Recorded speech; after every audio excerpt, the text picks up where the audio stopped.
Good morning. My name is Abbey Winant, and I'm a pediatric radiologist at Boston Children's Hospital. Today's talk is titled Thoracic Imaging Findings of Multisystem Inflammatory Syndrome in Children, What Radiologists Need to Know in 15 Minutes.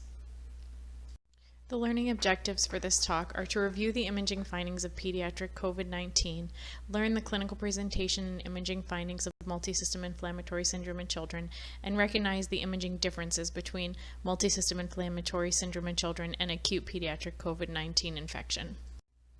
Although the focus of today's talk will be MIS-C, we'll very quickly review acute pediatric COVID-19 infection with a focus on imaging features because we'll be making a comparison between acute pediatric COVID-19 infection imaging features with MIS-C imaging features. We'll then move on to discuss MIS-C, its clinical features and imaging findings, and then move on to our emphasis, which is the imaging differences between acute pediatric COVID-19 infection and MIS-C.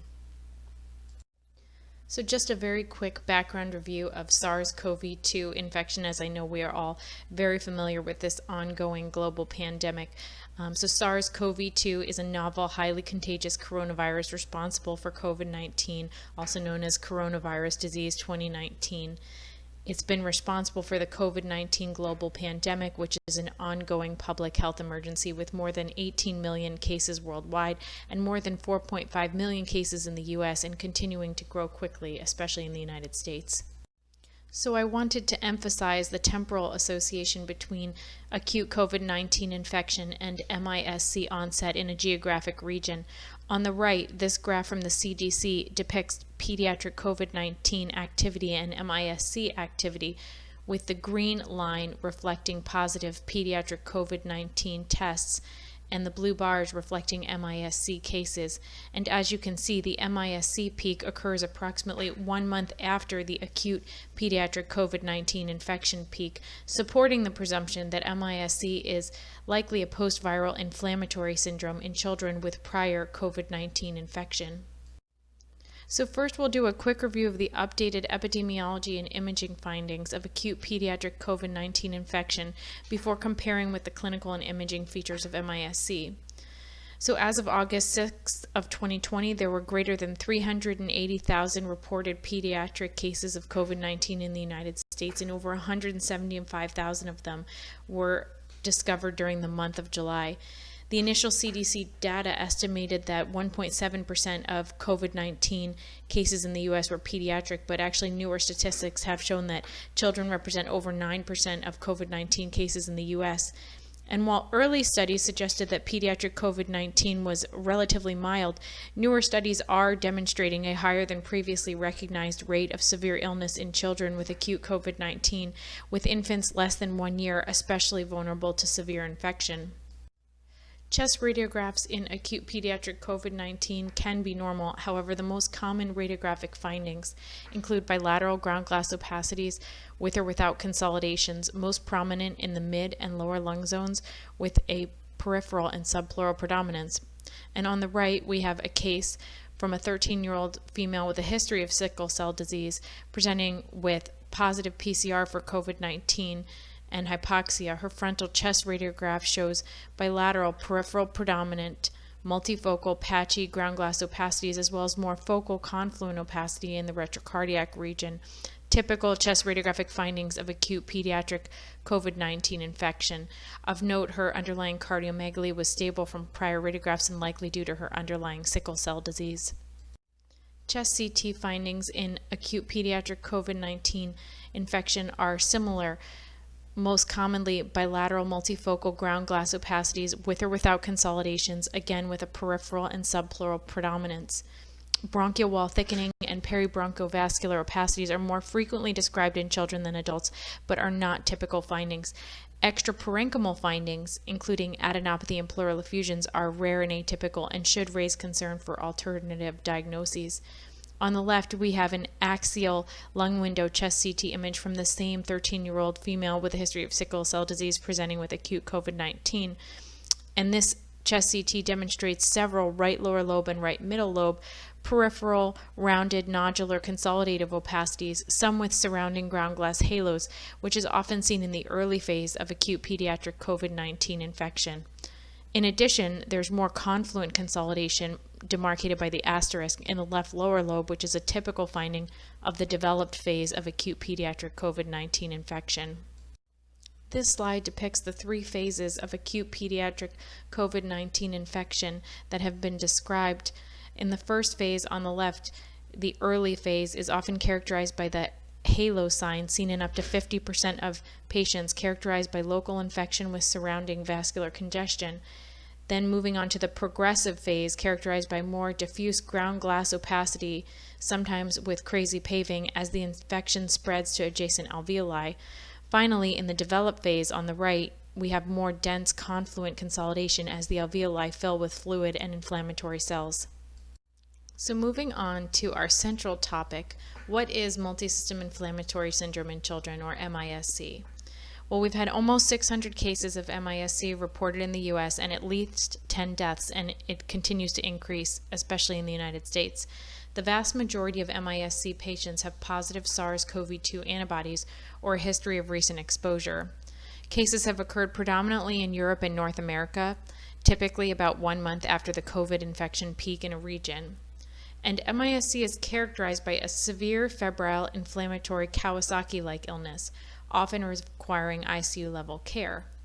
Although many clinical features resemble Kawasaki disease, there are important demographic differences, including one older age of onset with MISC predominantly affecting school-age children with a mean age of 6 to 10 years, whereas Kawasaki disease most commonly affects children under age 5, the vast majority under 2 years, as well as ethnicity predisposition differences, with MISC showing a predilection for children of Afro-Caribbean descent, whereas Kawasaki disease has its highest incidence in Asia.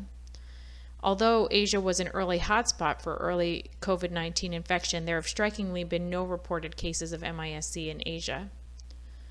The most common reported risk factors for MISC were overweight status with a BMI greater than 25 and asthma. Although a causal link between COVID-19 infection and MISC has not yet been definitively established, MISC is currently presumed to reflect a post-viral inflammatory syndrome, strongly suggested by the temporal association between the COVID-19 peak and MISC cases, as well as the history of COVID-19 exposure and frequent SARS-CoV-2 antibodies in MISC patients. So moving on to our central topic, what is multisystem inflammatory syndrome in children, or MISC? Well, we've had almost 600 cases of MISC reported in the United States and at least 10 deaths, and it continues to increase, especially in the United States. The vast majority of MISC patients have positive SARS-CoV-2 antibodies or a history of recent exposure. Cases have occurred predominantly in Europe and North America, typically about 1 month after the COVID peak in that region. And MISC is characterized by a severe febrile inflammatory Kawasaki-like illness, often requiring ICU-level care. Although many clinical features resemble Kawasaki disease, there are important demographic differences, including one older age of onset, with MISC predominantly affecting school-age children with a mean age of 6 to 10 years, whereas Kawasaki disease mostly affects children under age 5, the vast majority actually under age 2. In addition, there's an ethnicity predisposition difference, with MISC showing a predilection to affect children of Afro-Caribbean descent, whereas Kawasaki disease has its highest incidence in Asia. Interestingly, although Asia was an early hotspot for COVID-19 infection, there have strikingly been no reported cases of MISC in Asia. Importantly, the most commonly reported risk factors for MISC were overweight status with a BMI greater than 25 and asthma. For those of you interested in details, this is the United States CDC's case definition for MISC. Clinically, children with MISC typically present with persistent high fever, weakness, systemic hyperinflammation, and multi-organ dysfunction, most frequently involving the cardiovascular and gastrointestinal systems, which we'll describe in further detail in our imaging section. Although many patients have features of Kawasaki disease, very few meet criteria for the classical form of Kawasaki disease. The vast majority of MIS-C patients present with heart failure or cardiogenic shock, requiring ICU-level care, with the majority requiring mechanical ventilation, inotropes, and over a quarter requiring ECMO for circulatory support. 3 main thoracic imaging findings have been observed in MIS-C, including 1. Heart failure, 2. ARDS pattern, and 3. Pulmonary emboli. So beginning with heart failure in MSIC, on the right we have a frontal chest radiograph from a 7-year-old male with proven MIS-C, showing the typical radiographic findings of heart failure, including cardiomegaly, pulmonary edema, and small bilateral pleural effusions. However, this is just the tip of the iceberg in terms of cardiovascular involvement in MIS-C. So beginning with heart failure in MIS-C, on the left we have a chest radiograph from a 7-year-old male with proven MIS-C, showing the typical radiographic findings of heart failure, including cardiomegaly, pulmonary edema, and small bilateral pleural effusions. However, this is just the tip of the iceberg in terms of cardiovascular involvement in MIS-C. As you can see on the left, the top image shows the pre-treatment echocardiogram demonstrating diffuse dilatation of the left main coronary artery as it arises from the aorta, demarcated by the black arrow. And the post-treatment echocardiogram image below demonstrates resolution of this diffuse main coronary artery dilatation. It's important to note that compared with Kawasaki disease, which is characterized by the development of focal coronary artery aneurysms, which are sometimes irreversible, MIS-C is characterized by the development of reversible diffuse coronary artery dilatation, which often resolves post-treatment. Furthermore, this echocardiogram cine clip demonstrates severe left ventricular dilatation, severely decreased left ventricular systolic function with a depressed ejection fraction of approximately 35%, and diffuse global hypokinesis. Consequently, in the appropriate clinical setting, patients with suspected MIS-C may need to undergo cardiology evaluation, including echocardiogram and coronary artery imaging evaluation. Moving on to another common thoracic imaging finding in MIS-C, the ARDS pattern. On the right, we have a frontal chest radiograph from an 8-year-old female with proven MIS-C, which demonstrates an ARDS pattern with hazy diffuse parenchymal opacities, often asymmetric, which may be associated with dense consolidations, for example, in the retrocardiac region, in this case as demarcated by the asterisk. Moving on to a third common thoracic imaging finding in patients with MIS-C, which is pulmonary emboli. So similar to some adults with acute pediatric COVID-19 infection, we're finding that some pediatric patients with MIS-C tend to have a prothrombotic coagulopathy. On this slide, we see 2 examples from pediatric patients, the one on the left demonstrating a left upper lobe segmental pulmonary emboli, and the one on the right demonstrating a large pulmonary embolus involving the distal right main pulmonary artery. Interestingly, we have observed that in MIS-C, pulmonary emboli typically affect the smaller pulmonary arteries, so particular attention needs to be paid to the lobar, segmental, and subsegmental pulmonary arteries during evaluation for PE in suspected MIS-C patients. One of the interesting and challenging things about MIS-C is that it affects multiple organ systems, even outside of the chest. So as radiologists, we need to think outside of the box and outside of the thorax. We need to remember that all of the manifestations of MIS-C are likely related to underlying systemic inflammation, and almost any organ system can be affected. However, the systems we're seeing most commonly affected outside of the thorax is likely the GI system, where we see a lot of mesenteric adenopathy, ascites, enterocolitis, as well as the renal system, where we see frequently acute renal failure and echogenic renal parenchyma.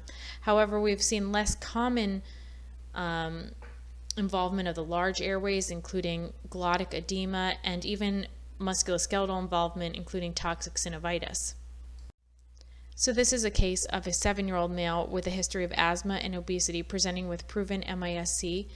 He came in with abdominal pain, fever, vomiting, heart failure, hypotension, and acute renal failure. Consequently, he underwent a non-contrast CT of the abdomen and pelvis, due to underlying acute renal failure, which demonstrated several enlarged mesenteric lymph nodes, most prominent in the right lower quadrant, as we can see marked by the black arrows, some of which have surrounding inflammatory fat stranding, and this is very common finding in MISC. This is a 9-year-old male with MISC presenting with acute kidney injury. We have a grayscale sagittal ultrasound image demonstrating increased echogenicity of the right renal parenchyma in keeping with known acute renal failure and adjacent small abdominal ascites. Bowel wall thickening and ascites are very common findings in MISC. These are ultrasound images from a 14-year-old girl demonstrating thickening of multiple bowel loops in the right lower quadrant and adjacent moderate ascites. This is a case of colitis in a 16-year-old girl with proven MISC who presented with fever, abdominal pain, and diarrhea. Axial and sagittal soft tissue CT images of the abdomen and pelvis demonstrate circumferential bowel wall thickening involving predominantly the descending colon in keeping with colitis. As we previously mentioned, ascites and bowel wall thickening involving both the small bowel and large bowel is very common in MISC. Unfortunately, this bowel wall thickening can involve the appendix, and we've seen several cases of false positive appendicitis secondary to either thickening of the appendix or the adjacent terminal ileum, as well as severe right lower quadrant pain resulting in unnecessary surgery. So as pediatric radiologists, we really need to think carefully about appendicitis imaging in patients with suspected MISC. So now we'll move on to review some of the more rare zebra-type manifestations of MISC that we may encounter. So we have seen MISC involve the large airway, including the glottis. So on the left, we have a sagittal CT neck image from a 14-year-old boy with proven MISC who presented with heart failure and difficulty breathing, and this image demonstrates significant thickening of the glottis and glottic edema.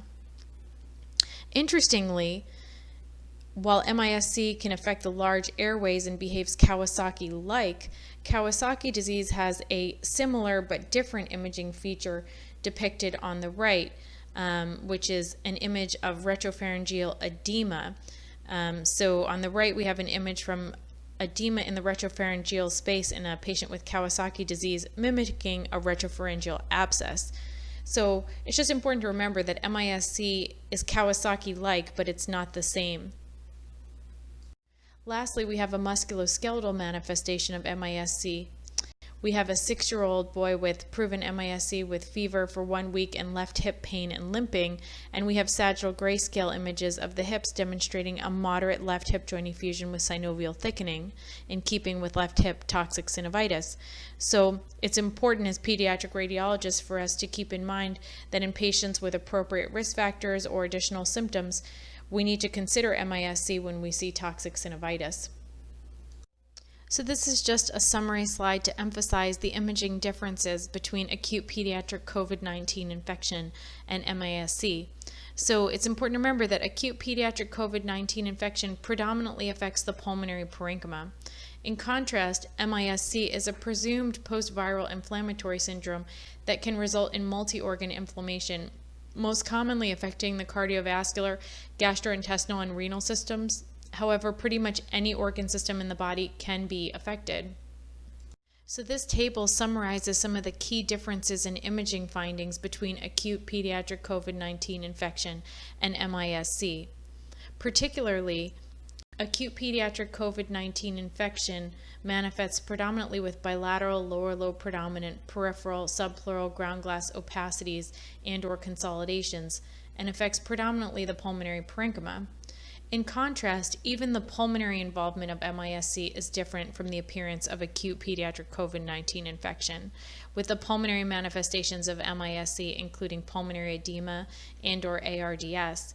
And again, the pulmonary edema is generally a reflection of a heart failure picture, which is characterized by pleural effusions, edema, sometimes with diffuse coronary artery dilatation. And then again, we have cardiovascular involvement, sometimes with a prothrombotic coagulopathy, including pulmonary emboli, which tend to be in the smaller segmental pulmonary arteries, however, can affect any size pulmonary artery. In contrast, further, MIS-C is a systemic hyperinflammatory state involving multiple organ systems, so we often see extrathoracic imaging findings, including mesenteric adenopathy, echogenic renal parenchyma, ascites, enterocolitis, glottic edema, toxic synovitis, just to name a few. But I'm sure as time goes on, we'll see more and more involvement of other organ systems.